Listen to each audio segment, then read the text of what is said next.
On attaque les Denver Nuggets avec donc l'équipe du MVP en titre, l'équipe aussi qui s'est fait sweeper en demi-finale de conférence par les Phoenix Suns. Cette équipe qui a donné un énorme contrat à Michael Porter Jr. cet été, cette équipe qui est privée d'une de ses stars, qui s'est fait les croisés, c'était un mois avant les playoffs. Ouais, un mois avant les playoffs, donc il ne pourra pas revenir avant le 13 avril, je crois. avant le mois de mars. Vous voyez les stats de la saison dernière, 3e à l'Est, un bilan tout à fait correct de 47 victoires pour 25 défaites, un très bon ratio en attaque, une équipe complète, vous le voyez. Il n'empêche que moi, je ne sais pas pourquoi, j'ai des questionnements autour de cette équipe des Nuggets, privée notamment de Jamal Murray, et avec un Michael Porter Jr. qui va devoir être responsabilisé comme une superstar. Est-il déjà une superstar ? C'est une question qu'on va se poser dans quelques minutes.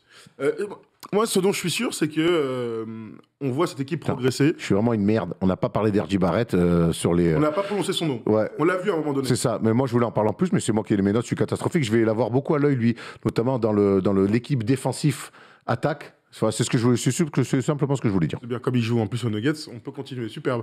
Donc oui, faisons Attends, je vais faire un coupon parce que je vais me faire engueuler par mes amis. Ouais, L'équipe du MVP en titre, Nikola Jokic, eh oui, parce qu'après, pour la coupe, c'est mieux, qui s'est fait quand même sortir la saison dernière 4-0 en play-off contre les futurs finalistes, les Phoenix Suns, privé de Jamal Murray. Désormais, un Michael Porter Jr., un contrat max, un contrat de superstar, il va falloir qu'il assume. Vous voyez le bilan de l'année dernière, 47 victoires, 25 défaites, 6e attaque, 11e défense, une équipe très complète, mais une équipe, j'ai l'impression, qui est déjà un peu à un tournant autour de son pivot Nikola Jokic. Ah bon ? Pourquoi un tournant ? Qu'est-ce que c'est que ce bordel ? Parce que je pense que si Michael Porter Jr. n'assume pas ce contrat-là, ben je les vois mal progresser en fait. Ok, bon, tu vas vite en besogne, mon ami. Alors, déjà, petit état des lieux de ce qui s'est passé ces dernières années. C'est une équipe qu'on a vu progresser, et mine de rien, l'époque où il finissait tout le temps 9e, ça paraît être déjà très loin. Ah oui, c'est vrai. Non, mais c'est vrai. Cette équipe nous bluffe parce que c'est l'équipe qu'on fait on aime bien, on parlait d'underdogs tout à l'heure avec les Knicks, c'est aussi le cas, les mecs pas toujours premier choix, pas toujours premier rôle, qui nous bluffent, surtout en play-off. C'est une équipe, je trouve, qui s'est construite et qui s'est dit qu'ils pouvaient le faire grâce à des runs de play-off extraordinaires, des matchs 7 mémorables, évidemment, des défaites aussi, on se souvient contre les Blazers et CJ McCollum, mais des victoires aussi dans les grands moments quand on y attendait le moins. L'année dernière, c'est vrai que la blessure de Jamal Murray, c'est un coup d'arrêt incroyable. Tu perds ton deuxième meilleur joueur, qui est particulièrement complémentaire de Nikola Jokic, dont on est tellement dithyrambique avec Jokic, le Larry Bird des temps modernes, un style inimitable pour intégrer les autres, des coupes, des machins, des passes des petits jeux à mi-distance, des petits hooks de pivot, il est capable de tout. Et sans Jamal Murray, on était sûr que allez, ils n'allaient pas s'effondrer, mais en tout cas, on allait voir une baisse drastique dans les résultats et du niveau. Ça n'a pas été le cas. Ça n'a pas été le cas dans la fin de saison régulière, et c'est pour ça que Jokic aussi a été récompensé en plus du nombre de matchs, du volume de matchs par rapport à Joel Embiid. Michael Porter Jr. à ce moment-là a montré quand même qu'il avait tout en main. À partir du moment où notre ami Jamal Murray se blesse, il tourne quand même à plus de 23 points, 5 rebonds, 6 rebonds même, 56% au tir, 49% à 3 points, cette stat elle est folle, 85% dans ses francs, c'était un peu plus dur en play-off, ça descend à 17 points, 6 rebonds, 39% à 3 points et 47 au tir au global, ce qui reste très très correct. Hein. Il a montré sur ces 2 mois de compétition qu'il avait tout en magasin. Et clairement. Au vu de son talent, je pense qu'il faut avoir aucune crainte quant à son efficacité et à son niveau. Maintenant, c'est qu'est-ce que veut en faire Mike Malone dans cet effectif par rapport à Nikola Jokic. C'est là que ça va être intéressant. Parce que lui, intrinsèquement, j'ai aucune crainte. Il est tellement fort, il est tellement athlétique, il est bon rebondeur. Alors, il défend pas des masses. Quand je dis ça parce que je suis sympa. Hein, mais très sympa. Je suis très sympa. Mais il y a Aaron Gordon qui est arrivé, qui a été prolongé à côté pour justement amener la sale besogne. Bah, grave. Et il a fêté ça au Jangal, à côté de nous. C'est vrai. Alors ça, on peut le dire peut-être. On peut le dire il y a 10 jours, on était au Jungle. Et là, il y a Brian du Jungle, qu'on salue, hein, qui me dit, il y a Aaron Gordon qui arrive. Et on regarde le texto d'ailleurs. Ouais, on regarde le texto et tout. Okay. Et effectivement, Aaron Gordon arrive au Jungle avec Drew Gooden. Et avec Aaron, je lui dis, mais c'est Drew Gooden. Il me dit, mais non. Et puis il se met à côté. Puis effectivement, Drew Gooden, il est grand. Hein. Et c'était vraiment Drew Gooden. Et là, ton frère a cette réplique mémorable. Et moi, j'attrape Drew Gooden, je lui parle et tout. Et je lui fais, mec, c'est toi, tiens, c'est incroyable de te voir là et tout, trop marrant. Moi, je fais des émissions NBA, blablabla, blablabla. Et mon frère qui était un peu déchiré parce qu'on fêtait mon anniversaire, qui connaît rien à la NBA et qui fait 1m82, 3, quoi. Donc, Drew Gooden fait quand même 2,10, hein, qui est un bœuf de l'espace. Il l'attrape par l'épaule comme ça, il le rabat, il lui parle dans l'oreille pour lui glisser un. Je suis ravi, en anglais, je suis ravi de faire ta connaissance. Et Drew Gooden l'a regardé avec un grand sourire et l'a checké. Très sympa, Drew Gooden. Et très sympa moment. Hein. Bah, revenons donc sur les Nuggets. On va voir peut-être les départs, parce que je suis allé, t'as raison, vite en besogne. En fait, je vais clarifier mon propos autour de Michael Porter Jr., qui pour moi est un potentiel extraordinaire. On voit le départ de Paul Millsap, de Javal Magui, de Shaquille Harrison et de Greg Ostertag. Pour moi, tu ne pouvais rien faire d'autre que filer max à ce potentiel extraordinaire qu'est Michael Porter Jr. Maintenant que la blessure de Jamal Murray, j'ai l'impression que c'est le moment pour lui, déjà, comme je dis, man up. Il faut vraiment que Michael Porter Jr. soit la deuxième option de cette équipe. Voir la première dans le scoring. Voir la première, pourquoi pas dans le scoring. Ouais. 25, tu vois. Dans le scoring, mais même quand Jamal Murray va revenir, je pense que c'est à lui de devenir le numéro 2 naturel. Et alors que Jamal Murray, quand il se blesse, c'est lui le numéro 2 naturel. De loin. Hein. Donc voilà, je pense que tout ce petit beau monde arrive à s'entendre. Si c'est le cas, et c'est fort possible que ce soit le cas, hein, je pense que c'est une équipe qui a encore de belles années devant elle. Si ça marche pas, par contre, et on sait que des fois ça tient à une étincelle, hein, si ça marche pas, je pense que... Mais pourquoi tu veux que ça marche pas? Je sais pas. Moi, ce que je vois, c'est qu'ils ont joué la carte de la continuité, voire de la fidélité. Il prolonge Michael Porter Jr. pour 145 millions minimum. Ça peut monter à 207 s'il prend des trophées individuels et des All-NBA. Je rappelle quand même que Jamal Murray a 24 ans, Michael Porter Jr. 23, Harold Gordon a 26 ans. Ils sont lock jusqu'en 2025, donc il n'y a aucun souci. Ils ont prolongé Will Barton, qui malgré les blessures ces dernières saisons, est un vrai gars, soldat, du talent, des cannes, complémentaires de Jokic. C'est important d'avoir des athlètes autour de Jokic. Ils ont prolongé Michael Green. Important. Ils sont allés chercher Jeff Green dans le rôle de Paul Millsap. Paul Millsap, il est cramoisi. Jeff Green, il nous surprend encore et toujours. Échange, presque, on a l'impression avec les Nets. Ouais, c'est clair, absolument. Bah oui, t'as raison.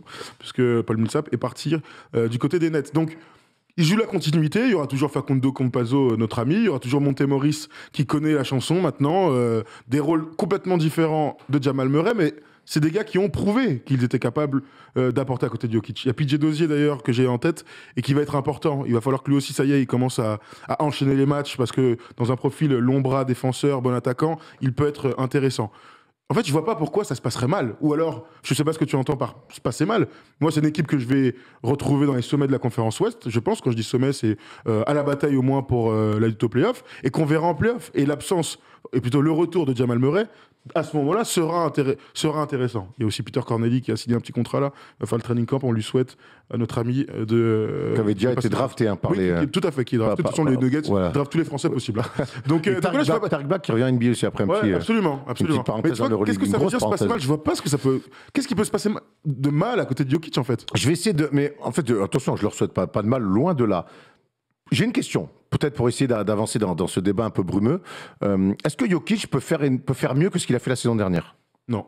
Est-ce qu'il peut faire la même chose? Ça, je suis assez d'accord. Est-ce qu'il peut faire la même chose? Certainement. Ce qui est sûr, c'est qu'il a l'air d'avoir compris qu'il faut arrêter d'arriver au training camp gros et machin. Il s'est encore renforcé, donc il peut être au moins aussi bon.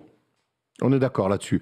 Moi, j'ai l'impression, j'attends de Michael. Aujourd'hui, c'est toujours pareil, c'est que j'attends. Mais pour moi, Michael Porter Jr., il y a un mec dans les commentaires qui nous dit, vous le trouvez si fort que ça, Michael Porter Jr. Oui, c'est un monstre d'attaque. C'est un physique extraordinaire, un shooter. Maintenant, j'ai l'impression que par moment, il a cette nonchalance qui vit un peu sur son talent. Moi, ce mec-là peut faire la bascule des Nuggets où sur 2-3 ans, ils peuvent se dire, on joue le titre, on est un des vrais favoris. Mais pour ça, il va falloir qu'il se fasse un peu plus violence, qu'il grandisse plus vite que prévu peut-être, avec ce contrat qui est tombé dessus, et qu'il se mette un minimum à défendre. Oui, t'as raison. Donc, et là, on parle de saison régulière, hein. On n'est pas encore au titre, tout ça. Oui, mais en fait, moi, sans Jamal Murray, il n'y a pas de titre, de toute façon, donc la question se pose même pas. Donc déjà, on peut commencer par ça. Donc moi, c'est pour ça que Jokic est tellement fort, et tellement bien coaché par Mike Malone, qui a complètement compris qui il était, que je n'ai aucune crainte dans ses effectifs qui a compris que la hiérarchie autour de Jokic était claire. Et même Michael Porter Jr. qui va progresser naturellement. Ça va être que sa 3e saison. Hein. De toute manière, en NBA, on rappelle qu'au début, il ne jouait pas avec ses problèmes au dos. Donc, moi, je le vois juste plus fort. Je vois pas pourquoi il... Enfin, j'ai aucune crainte, en fait. La crainte, c'est est-ce qu'ils vont être limités en playoff. Ça, on peut en discuter. Est-ce que Jamal Murray va réussir à revenir aussi fort qu'il était avant sa blessure, parce qu'il était très très fort, et qu'en playoff, lui, il s'échappe jamais. Mais Michael Porter Jr., il a tout en main. Pour moi, il y a aucun débat. Je peux avoir un débat, par exemple, sur est-ce que Jokic tournerait pas un triple-double pour rigoler, tu vois, cette saison. Il a 27-18. Bon, sans parler des 27. Et admettons que Jokic, qui vient de faire une passe dans le dos à Will Barton sur la vidéo là-bas, est peut-être pas capable de tourner un triple-double. Ça m'excite. Mais j'ai pas de crainte. L'équipe, elle se connaît par cœur. Ils ont de l'expérience en commun. Ils ont un bon coach. Ça t'a pas surpris quand même la saison dernière? En fait, je vais t'expliquer pourquoi j'en suis arrivé en préparant cette preview sur les Nuggets. Je me suis rematé des highlights de match. Je suis reparti voir les stats un petit peu des playoffs. Et ouais, contre les Nets, contre les Suns, là, ils se font démonter. Contre les Suns qui sont sur un nuage. Ah ouais. Avec tout ce qui peut être de pire pour Jokic, c'est qu'ils se sont fait démonter sur du mid-range et sur du pick and roll. Bah ouais, mais Jokic, quoi qu'il arrive, on se faire démonter là-dessus, sauf s'ils sont au complet et qu'ils peuvent répondre. Donc, je trouve que le sweep, Qu'est-ce qu'on pense? Il a pas de valeur, mais... Qu'est-ce qu'on pense des Nuggets, les gars, dans les commentaires? Quelle dinguerie sur les vaccins. Bon, non, on va pas parler de ça aujourd'hui. Il a eu protégé le cercle. Alors, on nous pose pas mal de questions sur la défense d'Aaron Gordon. Alors, c'est pas le meilleur QI NBA. Non. Par contre, c'est un athlète hors du commun et un défenseur solide. Ouais, absolument. Et puis, c'est un athlète à côté de Jokic. C'est pour ça qu'ils l'ont pris. C'est pour ça qu'ils lui font confiance. Ils l'ont prolongé pour 90 millions. Moi, même ça, j'ai été surpris. Je fais, ouais, putain, ils ont vraiment kiffé. Ils sont allés le chercher en se débarrassant malheureusement de Gary Harris, un gars qui comptait dans ce projet, mais qui avait manqué trop de matchs. Donc, c'est un profil complémentaire de la superstar. Bon défenseur, slasher, qui, on espère, aura le moins possible la balle dans les mains pour de la création pour lui ou pour les autres, mais dans un effectif, ça peut être intéressant. Et lorsqu'ils étaient tous ensemble après son arrivée, je ne sais pas si on peut vraiment se fier à cet échantillon, mais ils ont été incroyables, avec des ratings collectifs extraordinaires en attaque et très bons en défense. Donc l'avantage de lui, c'est qu'il est athlétique sur l'homme et capable d'envoyer un peu de second rideau. J. Michael Green aussi a un peu de ça, donc ça leur fait des postes 4 plutôt complémentaires Ouais, et au large, quoi. Ouais. Qu'est-ce que bizarrement, je les vois assez bas perso, 8 ou 7. 6 ou 7. Moi, je n'irai pas jusqu'à 7, mais je crois que je les ai mis 6. Hein. Je les ai d'ailleurs mis 6. Pardon, quand je vois la concurrence, notamment de la conférence Ouest. Attends, il y a Maître Beteux qui dit, ton pseudo, merci. Hein. L'effectif est complet et ont vécu ensemble. Pour moi, avec un retour en pleine forme de Murray, ils peuvent jouer finale de conf à l'Ouest. En défense, il ne faut pas oublier Barton et Morris aussi. Barton en pleine forme, mais Murray en pleine forme, mais on va voir quand même. Il ne reviendrait pas avant mars, hein, quand même. Ouais. Mars, c'est à 3 semaines des playoffs. Hein. Ouais, un petit mois. Un petit mois, ouais. Non, donc, tu les as mis combien, toi, d'ailleurs? On va aller là-dessus. Je les ai mis, je vais te dire ça, mes petits Nuggets. Nuggets qui sont toujours 2 à chaque fois dans la conférence Ouest. 1, 2, 3. Je les mets en ballottage à la 5e place avec les Clippers, donc sans Kawhi. Derrière le Jazz, je les mets en ballottage avec les Warriors et les Clippers et les Mavs. Tu vois, entre 6 et 4, quoi. Ben voilà, moi je les ai mis en ballottage alors avec les Warriors 5, Denver 6, Dallas 7. Pour moi, l'absence de Murray ça se tient. On aime bien Facundo. Montemoris fait du bon boulot, mais à un moment donné, le régulier, ça suffit. Hein. Ouais, c'est en playoff qu'on voit ce genre de mec. Enfin, Condor, c'est régulier, comment il se régale, mon gars, il se défend pas. Il court. N'oublions pas que les Warriors, l'année prochaine, avec le retour de Klay, c'est plus la même équipe. Hein. Ouais, ils vont arrêter de faire jouer les Jordan Poole. Enfin, c'est pas le pire. Hein, non, c'est clair, c'est pas le pire. Mais tu m'as compris, quoi. Donc, parce que Kawhi est blessé. On nous demande pourquoi sans Kawhi. Kawhi ne reviendra pas avant le All-Star, normalement. Ouais, All-Star, en février, normalement. Ouais. Donc, c'est l'info aussi. Mais il n'empêche que j'ai mis, moi, les Clippers 4e un petit peu plus haut. On aura l'occasion de faire une preview sur les Clippers. Sinon, on vous rappelle, il y a l'interview de Nico Batum qui est sorti. Il était juste au studio là-bas avec nous.